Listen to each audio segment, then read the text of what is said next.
Teacher talking sports, what it does, what it do, how we living.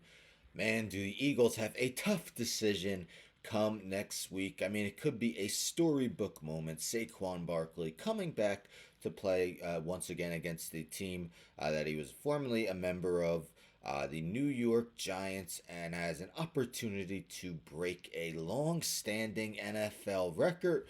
The problem is the Eagles are in their current position in the playoffs. They can't move up, they can't move down. They will be the second seed. So, is there a purpose to play him, or do you sit him? Of course, yesterday the Eagles blew out the Cowboys 41-7, improving to 13-3, thus locking up the NFC East, thus locking up the number 2 seed. It also continues the streak of um, where a team hasn't won the NFC East in consecutive years in, I believe, over 2 decades now. I actually did a video on that a few weeks ago.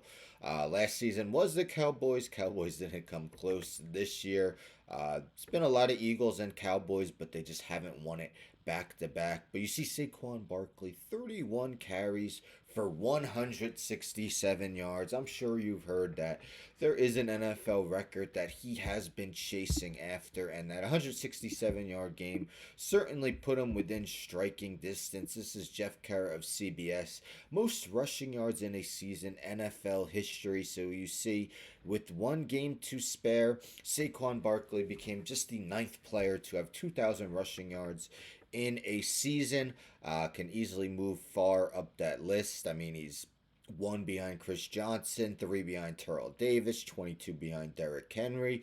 But the top name, Eric Dickerson, he is 100 behind, so he would need 101 rushing yards in the final week of the season against the Giants. Of course, there will be those who say, well, it's a 17-game season now, more games. But keep in mind, Eric Dickerson broke the record from O.J. Simpson, who had 2003 and 1973.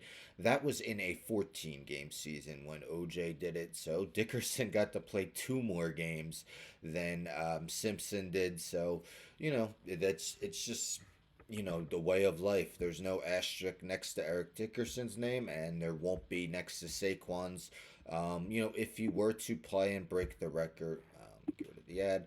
So yes, sporting news: Eagles playoff picture. Philadelphia clinches NFC East number 2 seed in the playoffs. So it's definitely a tough decision. It's not like every year you're gonna have the opportunity to break a record that has been around.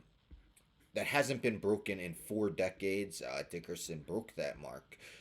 Had that rushing yard season in 1984. Adrian Peterson came so close back in 2012, just fell short. But yes, what are your thoughts? Should the Eagles play Saquon Barkley with history on the line, or, knowing that he's had his various ailments, especially with the Giants? Do you sit him out to ensure that he's healthy for the following week's playoff game? Of course, just one team in each conference gets a bye. Eagles, as I mentioned, are the number 2 seed, so they will not have a bye. They will have a home playoff game, though. Opponent not yet known. But yes, it's really. And the fact that it's against the Giants makes the decision even more difficult. I want to know from you guys: should Saquon play? Should the Eagles sit Saquon? What are your thoughts? Anyhow, don't forget to subscribe. Tell a friend, tell a friend, tell a friend, subscribe. Like the video, share the video, hit the bell for notifications. I'm out.